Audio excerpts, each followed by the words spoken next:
Hi, everybody. This is Gina Cavalier, and this is Liberated Healer podcast. And we're really excited about today's guest, Stephanie Banks. She's an author, an intuitive channel medium, spiritual guide, coach, mentor, and a speech language pathologist, which is what she used to do before she did this, and a doula. But she helps people find clarity in their lives through providing insight through her channeling and her coaching gifts. And we're really excited. Welcome, Stephanie Banks. Hi. Hey, Gina, thank you for having me. I'm thrilled to be here.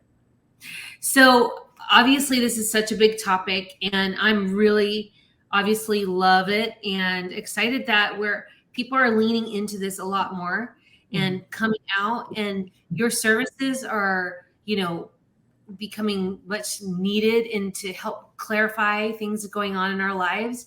And so the one thing is, would you just lay a foundation between mediumships and channeling and how that works and who you connect with, and is it there are people you're connecting with, or just explain that a little bit. Yeah, I'm happy to do that. So mediumship refers to communicating with souls that are on the other side. So that would be your ancestors and loved ones who are no longer in their physicality, but still very much present to support you on your journey in invisible ways. And channeling, for me, now channeling is a term that means, different people define in different ways. But for me, channeling is connecting to divine energy and wisdom. And that spans everything, right? We are divine energy. And so when I channel, I'm not really going outside of myself. I'm going to a deep place within myself and receiving guidance, insight, messages, language, words that support or provide, specific information or guidance for the person I'm channeling for. And when I channel, I channel from the perspective of any soul that's here on the planet, which is very different than the mediumship, as well as your spirit guides. Your guides are your non-physical energetic support network. We have guides for everything in our lives, from the most mundane of finding the best parking spot at the mall to the most magical and profound. And we can also I channel animals. I channel trees, Mother Earth. It's really just connecting to that love, that high vibrational loving frequency, and bringing in an insight that will support us right now in this very intense journey that we're on. So, you probably you have to have a process to get yourself in a state to be able to receive. And is that quick or fast, or? Well, the process for me is sort of all day long, because it's a maintenance thing. It's not that I can live a frantic, frenetic life and then just stop, halt, drop in, channel, and go back to frantic, frenetic life. So I have to, on a regular basis, on a daily basis, find ways and moments and practices and techniques that settle my energy, settle my thought energy, settle my physical energy, let energy move out of me through exercise, yoga, things of that nature. It's an ongoing thing. So I'm always in the preparation to channel, and that serves me in so many different areas of my life, of course, as well. And then when I actually show up to channel, I have a ritual that I do, certain things that I say, a mantra that I use, certain energies that I call in. For example, my best friend, who is on the other side, is the one who taught me how to channel. And so I invite her to join me at all of my sessions, and she helps me tremendously from the other side. And my own guides, I have channeling guides, beings and loving energies that surround me, that bring in clarity and love and joy, so that I can be of service in this arena of work. But yeah, the preparation part of it, that's 90% of it, and the rest is showing up to receive. Absolutely. Anytime you do a healing or anything, I do healings, and people are like, need to book an hour, and you're like, it's going to take me, I have at least half an hour to get ready to go into that. So that's why I think understanding what is really involved in the whole thing. And I'm sorry your friend has passed away, but I'm so glad that you guys have this amazing connection, and what a beautiful treat to have this, journey with her. Can you add to that a little bit? Yeah. Oh, I would love to. I could talk about her for days and days and days. Yes. Her name's Jennifer.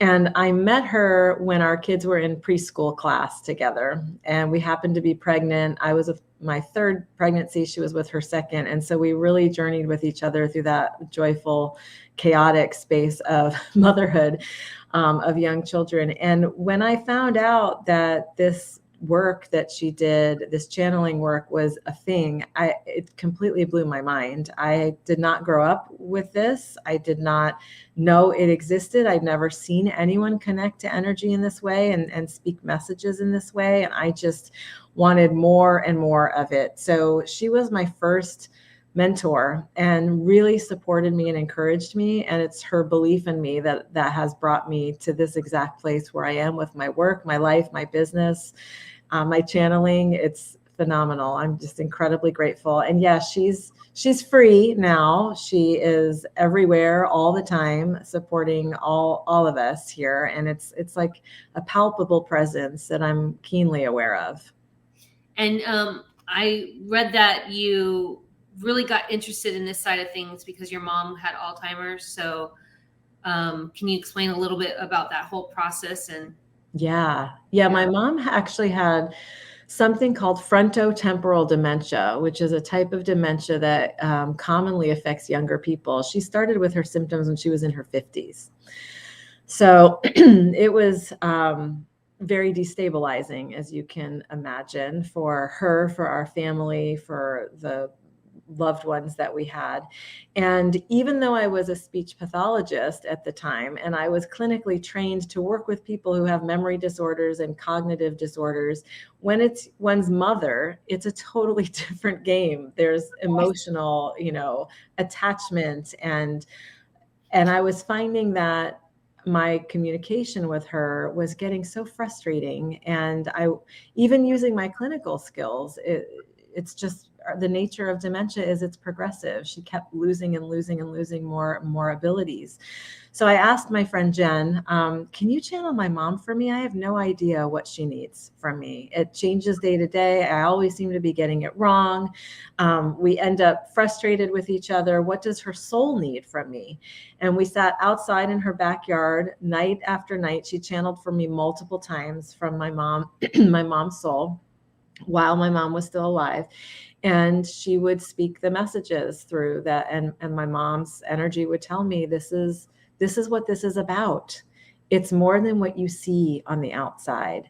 There's a journey that I'm going through, and here's how you can show up to support me. And here's how we're getting in each other's way. And here's what I need from you and what I don't need from you. And it offered me so much clarity. And it was such a tremendous gift that I just wanted more and more of it. It changed my relationship to my mother entirely.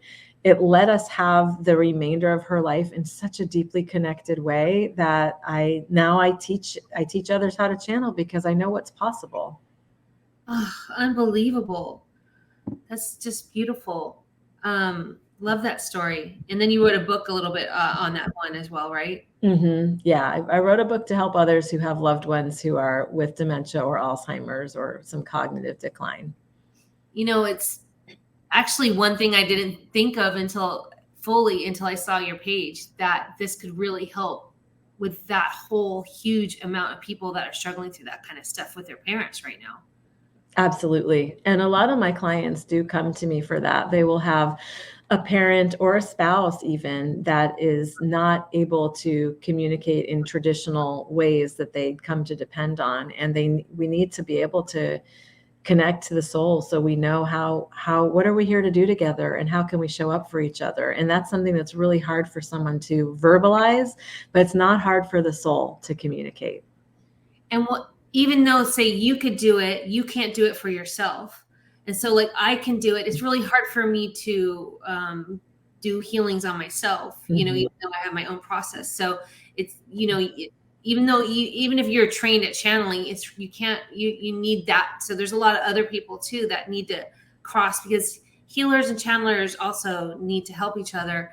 And I just like to express that when you do get this information, like you're talking about, that you experience, it is life changing. Yeah. it vibrates through your whole body, and you recognize like all these things you're holding on to. There's so much more outside of yourself, and it's so freeing and liberating. That's why the whole title of the podcast is The Liberated Healer, but it feels that way, right? You just go like, absolutely.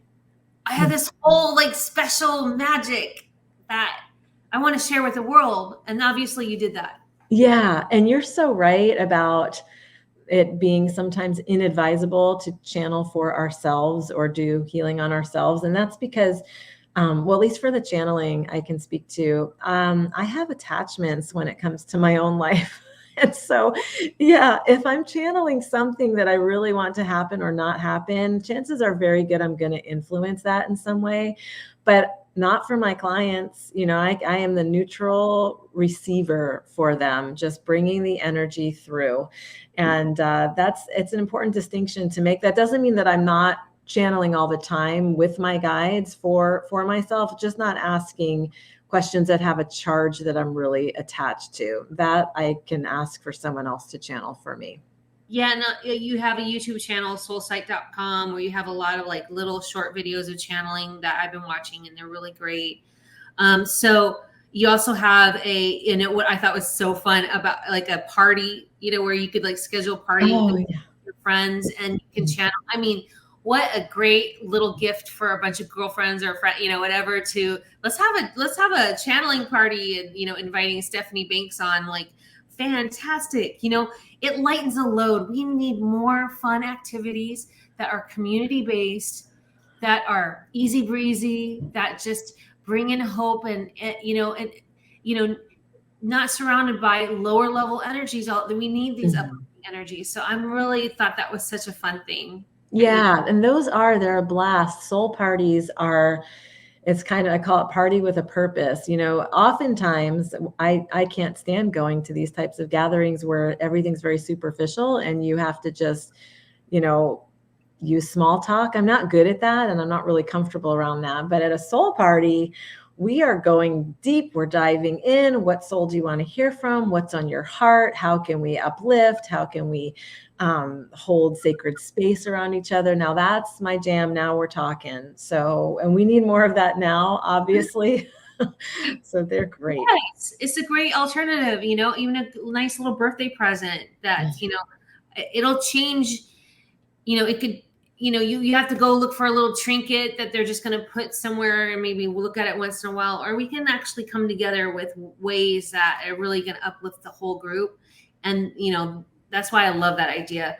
Also, I wanted to, so now you're also teaching people how to channel. Yeah. So can you talk about that process in your program and how that works? Because I know a lot of people are interested in learning that. Yeah. Well, and the good news is, at least according to me, that we can all learn to channel. We're actually already channels. We're just receiving divine energy. That's what a channel is, a portal or receiving, for receiving that energy. So the work that I teach, the strategies that I teach are ones that I personally use and ones that I have learned from my own mentors who have been some world-renowned psychic mediums and intuitive channels. And so I know them to work, and I won't practice or offer anything that I haven't tested and shown to be beneficial in my own practice. A lot of the work that we do is to clear ourselves. So there's mantras, there are meditations, there's movement, there's connection in nature, there's learning ways to focus the mind and to unfocus the mind, just let things be more open and a little more blurry. There's writing practices and activities.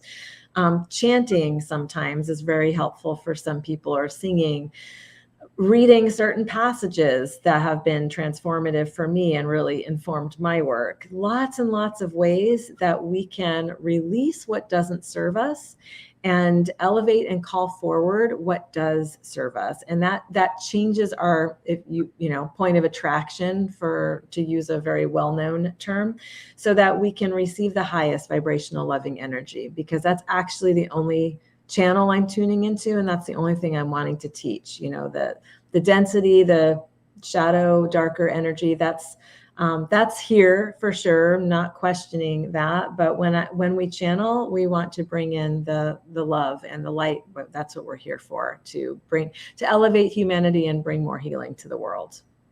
And how has this affected, since you've been on this journey with your family? And I mean, that whole process, have you noticed a difference and things like that?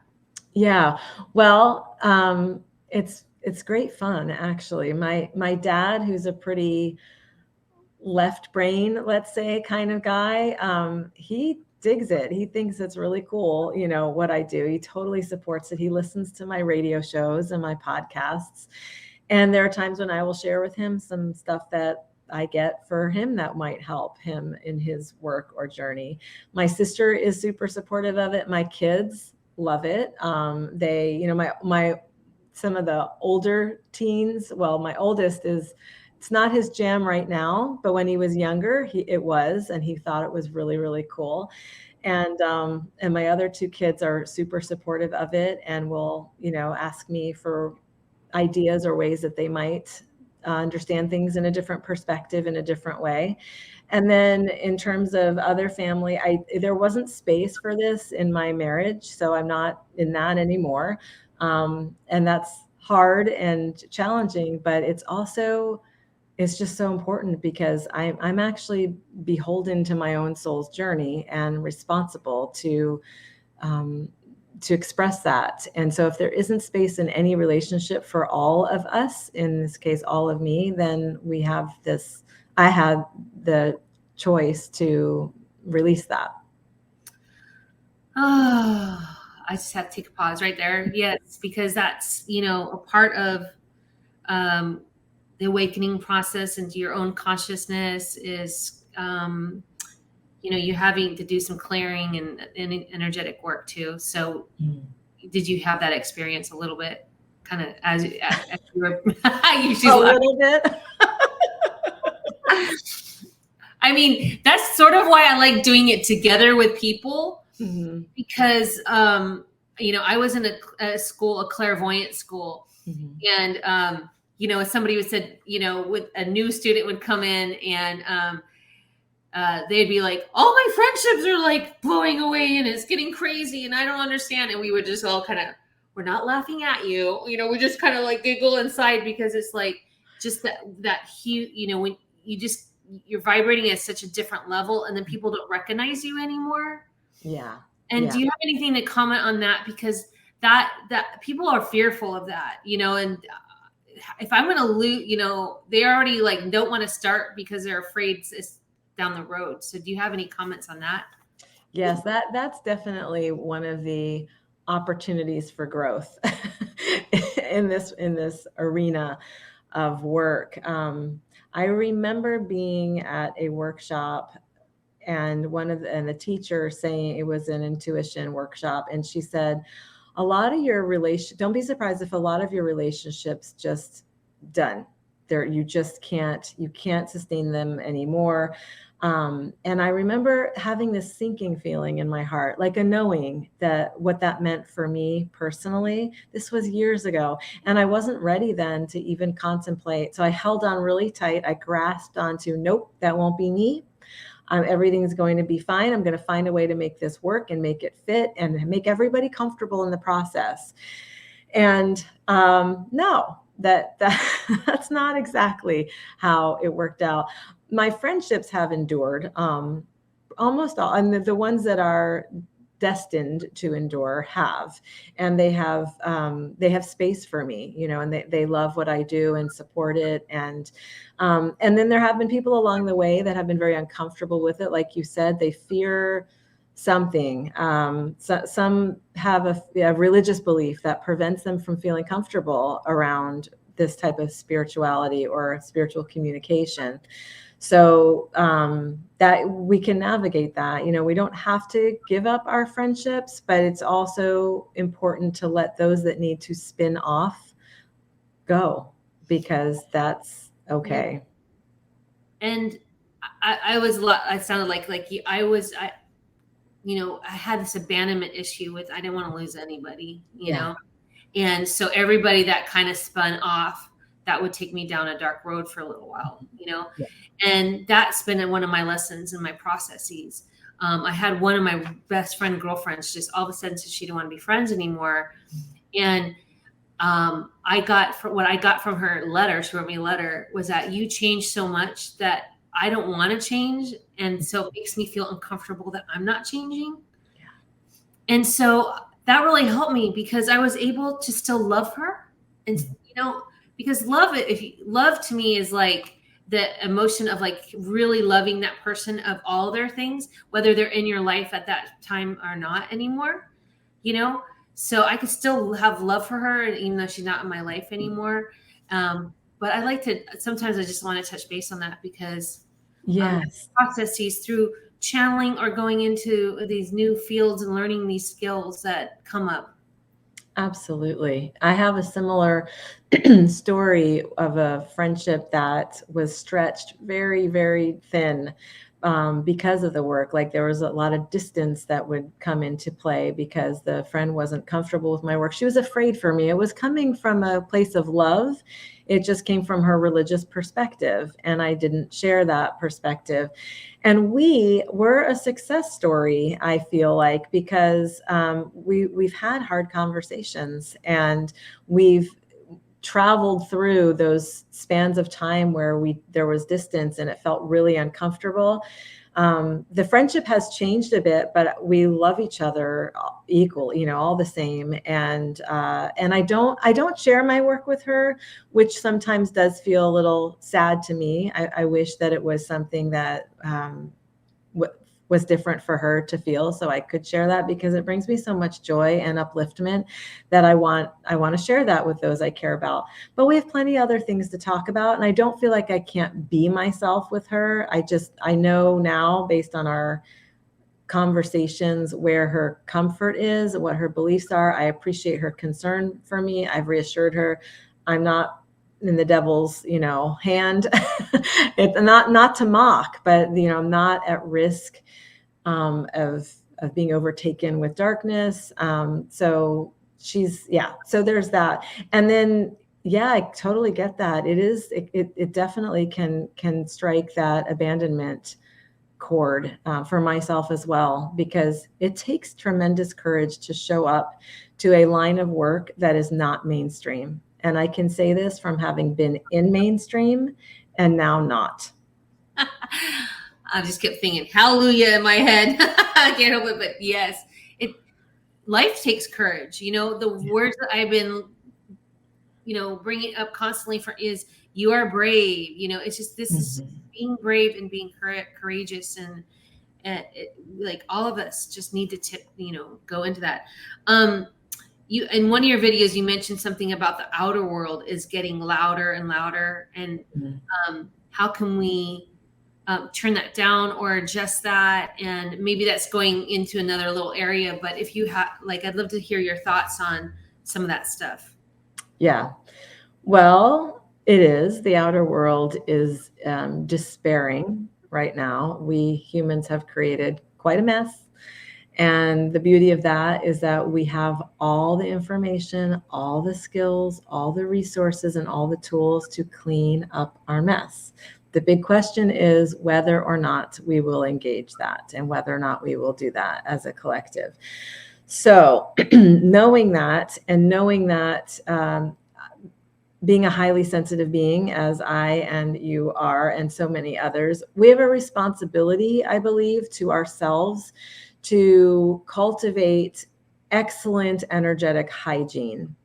And that energetic hygiene does not come from watching newsreels constantly.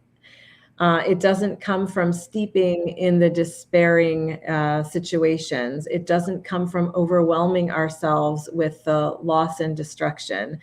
It comes from being informed, but using information as a point of reference, and then centering our vision on that which is repairing, that which is restoring, that which is replenishing for the planet, for all the life upon the planet, for humans interacting with each other and with all species. We have a job to do. We're here, all of us, for this time. How will we choose to use it? That's the big question. And those choices come in every moment of every day. Sometimes I get lost scrolling social media. Oh, does that feel awful to me? Just every single time it feels like crap. So choosing it less. Yeah, it's like eating a really bad meal or something, and you're like, oh, I shouldn't have had that. XYZ. You have that after that. That's Yes. what it is for me, and then I go, oh, but Yes, exactly. So we all know by the time we're adults, we know what things are nourishing to us, what things feel good to us. And it's probably a good idea to create a list of that to anchor into, and honestly, a list of at least 30 things that you can do in a day or plan for, that support you, that lighten your heart. And from the lighter heart, you can create so much healing for yourself and others. You can actualize your soul's purpose. You can enrich your soul's journey and bless others' journeys as well. So that's the energy hygiene is everything. And I've made the mistake before of channeling from a place where I hadn't replenished myself, where I was depleted, where I was exhausted, frustrated. And it's very clear the ramifications of that. The messages aren't as clear. It feels a little sludgy to me. I feel it's much more effortful to bring them forward. So I know what it takes to keep myself in high vibration, and I'm responsible to do it. Oh, yes. Oh, my goodness. I love that word, energy hygiene. I haven't heard that before. Mm-hmm. Yeah. You don't want stinky energy. No, but it is really important. And I think that's just a really cool thing, even like anybody can understand, even if you're not in this work. I mean, it's just, a kid can understand that. Mm-hmm. And, like you said, once we get an adult, we make our own decisions, but there's a lot of kids that are still needing some guidance. And, these conversations are really important because as adults, we recognize that make us happy. But a child or a teenager or something might not understand how to separate that or things like that. So that's why all these kind of talks are really important. And then adults really need to help kind of navigate that, and recognize what's happening, because it is just such a low vibration, this scrolling scenario right now. And the majority of, just like all things on media for the last 20 years, is where the drama is, or where the anxiousness is, or where that's who's going to get the eyeballs. So they're not putting out a lot of, there's like maybe 1% of the high vibration on television that you have to seek out. And then there's like 98% of the horror and all that other stuff. So bringing that into your space, especially if you're also vulnerable, feeling sad, is just probably not a great idea. Yeah. I have a list of things that I love to do when I'm feeling low. And, and I love that idea that you mentioned that. And one of them is this beach behind me. When I'm walking with people, like I'll just start running into the ocean and they want to go on a nice walk. And then just go, what are you doing? And I just start playing like I'm a little kid, and then, just running around and building little sand castles and stuff like that. And it's funny because they just look at you like, what, but they also want to do that. But then they have to process, like, we don't act as children enough, that we don't have this, you know what I mean? And so getting to that place where you can just sort of be silly and not so serious all the time. Yes. That's so important. That's everything, actually, because we take ourselves so seriously all the time, and it really squeezes out space that spirit could be taking up, and spirit wants us to feel light and joyful and playful, be in our natural state, and children in their natural state are playful, uninhibited. So what you were saying before about the importance of showing, teenagers and kids how to care for their energy and how to support themselves through things that bring them joy. We have to model that. We can talk all day and night long, and the message is not going to land if we're the ones glued to our phones too, and we're the ones who are sucked in to the narrative of the outer world. But, you know, if your children, if those that you touch or teach or love in your life they see you taking care of yourself, they see you playing in the ocean, they see you racing down there with wild abandon, they see you meditating, they see you singing, doing art, you know, there's so many ways of channeling, so many ways to connect. That makes an impact on them. They plant that somewhere and they can access that later. Have you heard or used soul presencing at all? Which is, Now, tell me about that. that's just calling your own soul to come out, you know, just saying your name 3 times or whatever, as many until you can feel kind of your soul on the outside of you, and then asking your soul to hug you. Mm. And like I've been doing that lately through some of my hardships, and it's more of a, my goal right now that I'm working on is getting really tight with my soul, because what happens is I feel like when a lot of the real world comes down on you, your soul just kind of starts to separate itself a little bit, like energetically. I'm going to go over there. It's much more fun over there than in here right now. But what we actually need is to have a better relationship with our soul.